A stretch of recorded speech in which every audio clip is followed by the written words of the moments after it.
Hey everybody, Sean from Shootie School. If I could go back into time when I was 10 years old, I'd been playing guitar for about a year at that point, pretty poorly as well, and teach myself one music lesson, it would probably be this music lesson I'm about to teach you, without thinking about it too hard at least. There comes a time in a beginner's journey where either they're taught something or they figure it out themselves and they start playing something that's tangible, whatever instrument they're on. And when they hear that it came from themselves, they typically have an epiphany and go, I can do this, and they get inspired. And for some people, it's a life event where they say, you know what, I'm going to pursue music. And this video probably won't be that epiphany, maybe it will. But the idea of this video is once you're done watching it, you will literally be able to write keyboard melodies right away, and you'll be able to write song structures, write your own songs right away. So I hope it does that for you. Before we get started, I'm using a program called EZkeys. Those are the sounds you hear when I play in this video. It has a bunch of different sounds, and if you have a keyboard or a MIDI controller, you can control those sounds. It's a software by Toontrack. But in EZkeys, it'll give you the sounds, but better than that, which relates to the market that this lesson is about, beginner keyboardists. EZkeys also helps you compose on the keyboard or on the piano without being a keyboardist, and that's where its value comes in. That's a software that I teach, so if you're interested in that, you should consider watching my EZkeys in 5 minutes video and just get an introduction to it. Let's get the tutorial started. If you like what you hear, if you like my style of teaching, you should subscribe, because my subscribers, they watch my videos right away through notifications, and if you watch any of my videos that have less than 1,000 views, you will never see an ad. Enjoy.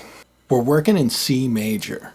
Major means happy, positive, right? As opposed to minor means sad or negative.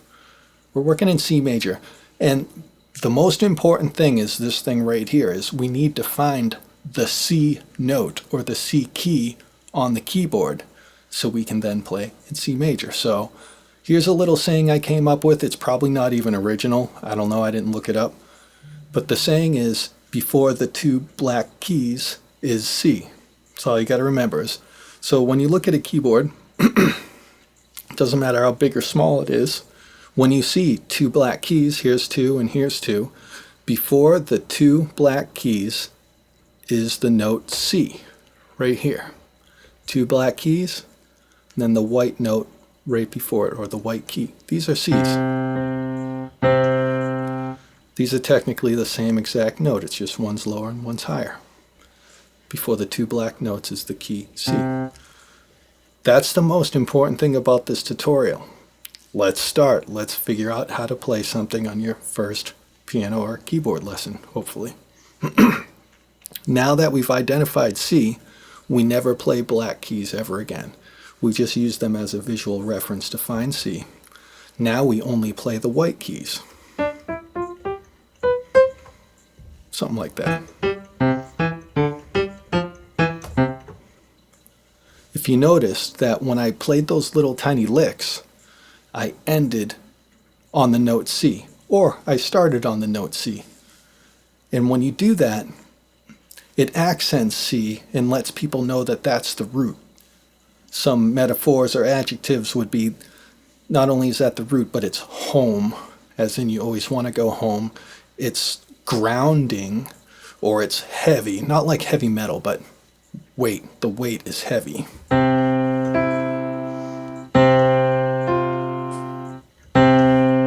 That's heavy. And the point here is let's push down whatever C on your keyboard or piano. I'm just going to say keyboard for now, piano or keyboard. Let's hold down C and hit whatever other white keys we want while we hold down C.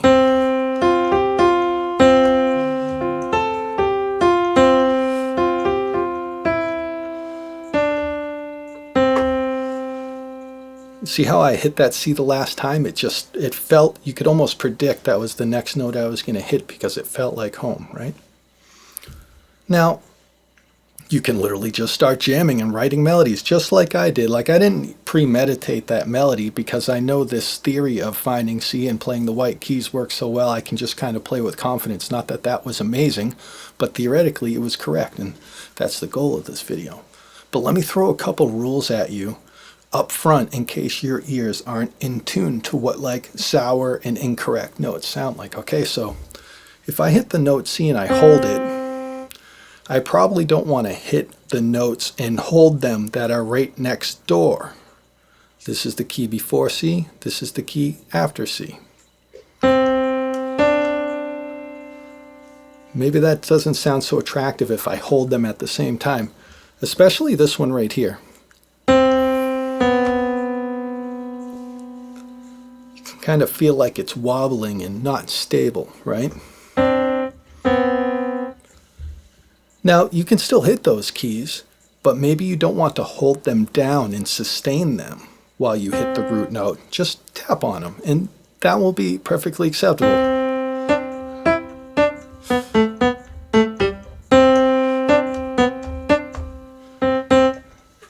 See what I'm saying? Sure, why not? That's just one little note. Theoretically, you can hit those notes in this scale, but that's for the future. That's for when you want to pursue theory and know the right time and the right place to do that. And, you know, I just want to get you up and running, producing and writing music right now, right after this tutorial, right?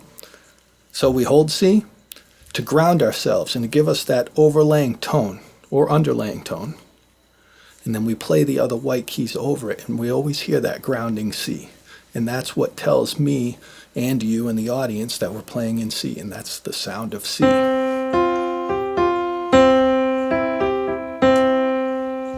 Something like that, right? We don't just have to play melodies, though. By the way, you're already playing melodies at this point if you can simply find C and hit other notes, dude. I mean, people are making millions of dollars off just doing that. It's ridiculous. It's ridiculous. It's true, though. Let's play chords, though. I was just playing melodies. I was hitting the C and I was tinkering at the other notes and literally creating melodies. Let's play chords, which is multiple notes that sustain. Here's one rule just to get you started. Actually, this is all theory. Here's one theory just to get you started.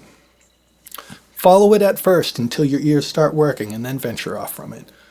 Instead of keeping your fingers together and playing keys all next to each other, sounds a little messy or a little jazzy.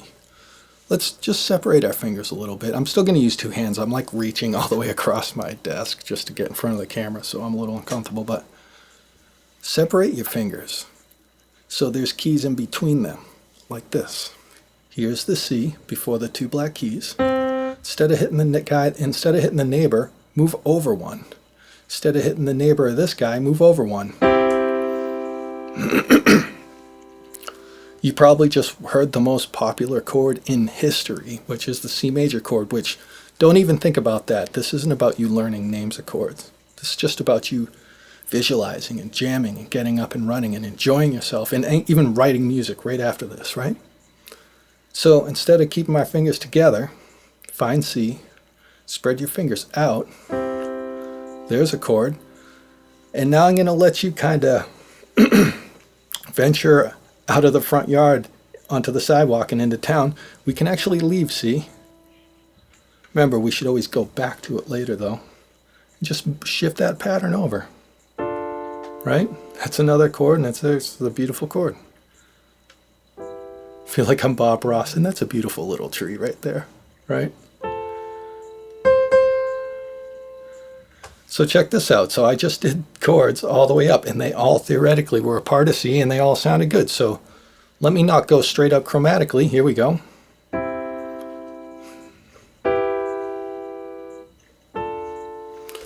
I just wrote a verse of a song.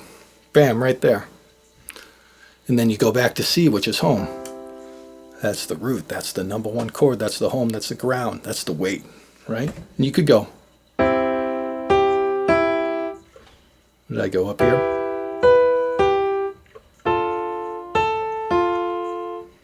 I mean, dude, all I'm doing is keeping track of one key. I'm venturing away from it with melodies, or if I'm playing chords, I can venture away from it, but I should go back to it sooner or later, because that's just what people have been hearing their entire lives. They're used to it. It's pop. You know, when people say pop music or popular, it doesn't necessarily mean the music you don't like or the music you do like. It just means things that are literally popular if you go by the exact definition. And when you're just starting out, you should try and do something popular and train your ears of what those shapes look like, you know? Dude, I literally just wrote melodies and a song in C major, and I didn't premeditate any of this just because I know how safe I am with just finding the C, which is the note before the two black keys, staying in the white keys always when doing the melodies. As a side note, I'm not sustaining any of the neighbor keys. It's a little dark and a little nasty. And then I'm playing some chords, and I'm just not letting my hands clump up together, my hands, my fingers, you know, and letting them space apart.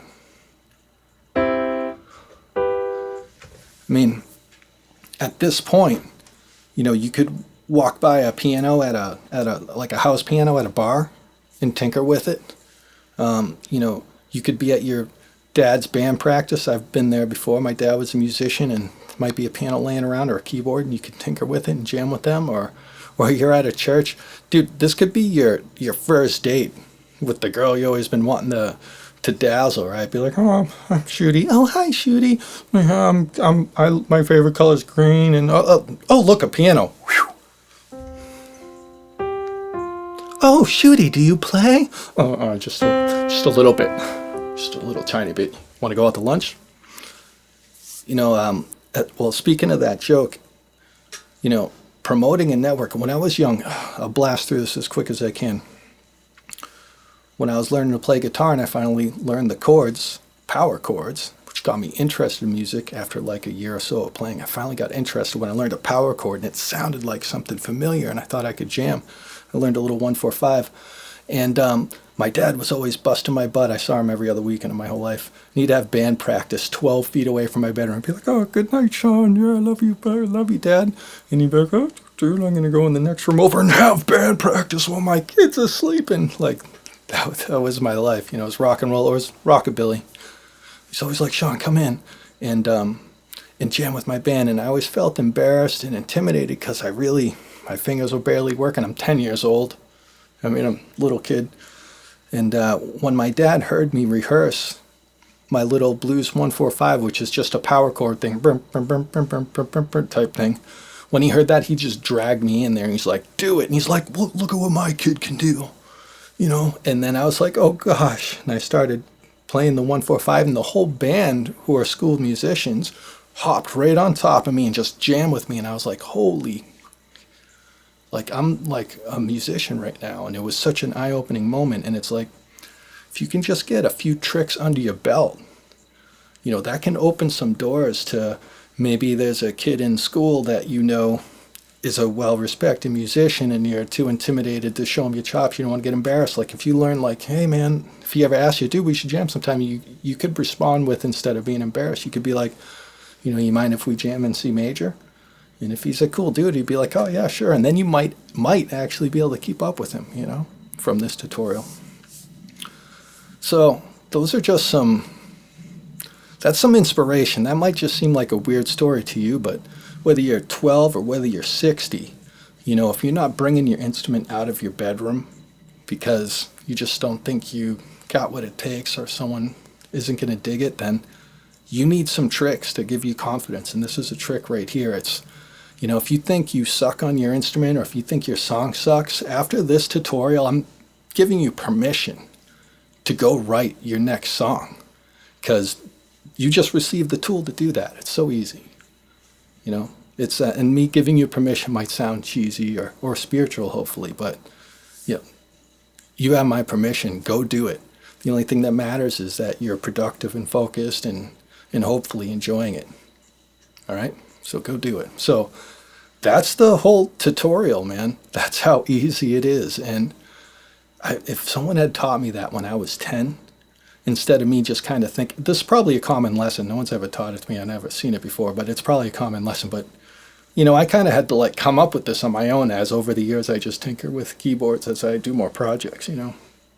But so at this point, the tutorial's over. And right now I have 2 extra credit things for you. Do not consider these extra credit things until you understand what I just taught. Okay? Before we get on to the extra credit, if you're digging these tutorials, do subscribe so you can get notifications on my future content, or give a like, or what's really important is give me a comment below. Let me know how I'm doing. And lastly, if you're just having a ball with Shootie School in this video right here, read the description. Check out your options to contribute to me. First thing is that tutorial is in C major. If you're anything like me, when I was 9 or 10, I wanted to be a headbanger, rock and roller. A major key wasn't what I was looking for. If you're the same way, let's do that same tutorial lightning fast, because it's the same rules, except in A minor instead of C major, okay? So there's only one more step you need to take, and that is to find the A key, okay? The A note, the A key on your keyboard. That's the only thing you need to know. The rest of the tutorial is exactly the same. How do you find the A key? Well, you know how to find the C key. The C key is the key before the two black keys, right? So here's the two black keys, and here's C. Two black keys, C. Here's C. To find the A note, you count the alphabet chromatically upwards until you hit A, okay? So C, D, E, F, G, A. That's an A. Or let's go back to C. C is the note before the two black keys. Let's find the A going in the reverse order. Or my left is your right, so going in the reverse order. Okay? C, B, A. There's an A, and here's an A. The tutorial is exactly the same, except this is home. That's the ground, that's the root, that's the weight. Okay? And why is minor sound so dark compared to C major when you're still playing the same white keys? The only reason is because you're playing them in a different order, and it literally just magically works itself out, okay? So let me just go to something more creative. I'm not really a grand piano guy. I'm an amateur on the keyboard, if you couldn't tell. But I know how to teach, and I know when I come across a piece of information or a tutorial that I wish I knew I was younger, you know, I want other people to find it. And this isn't for young kids. This is for the retired dude that's, you know, trying to make music with his time. Hope this helps you too. So now we have found the keys of A. I'm going to use the same exact tutorial, except it's going to sound dark instead of happy. Cool. Let me just mess around. That's home. All these keys are fair game. I'm not going to sustain the notes that are right next door to home. I can tap on them, but I'm not going to sustain them. That's it, dude.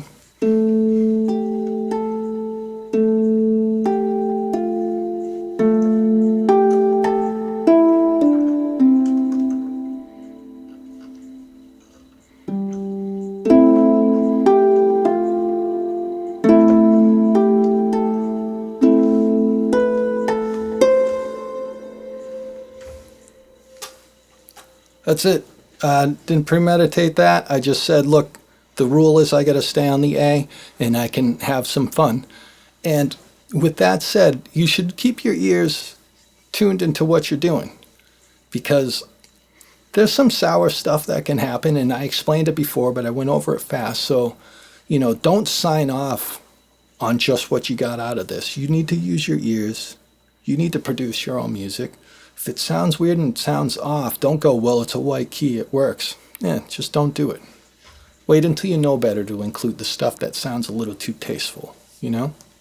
Or, who cares? It's not music theory. It's not music law, it's music theory. Do whatever the heck you want, you know? So that's the extra credit. That's how you play in minor. And here's the last part of extra credits right here is, if you don't already have a MIDI controller, this is a MIDI controller. It doesn't create sounds. It needs software like EZkeys.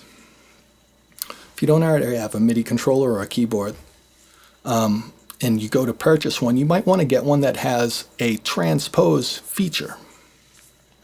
And that means is you can play whatever you want in C major or A minor if you choose not to pursue theory after this, which I encourage you to pursue theory, but you do what you want.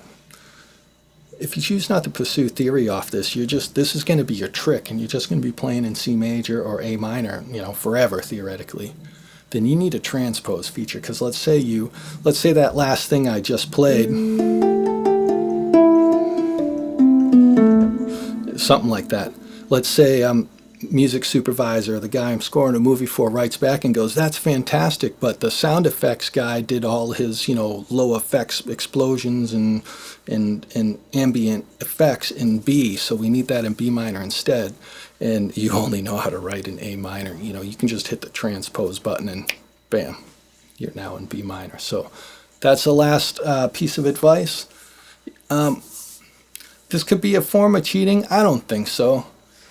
I'm hoping you either, A, you're not a musician and you go, wow, I might be able to get something done on a keyboard. Bam, that best case scenario.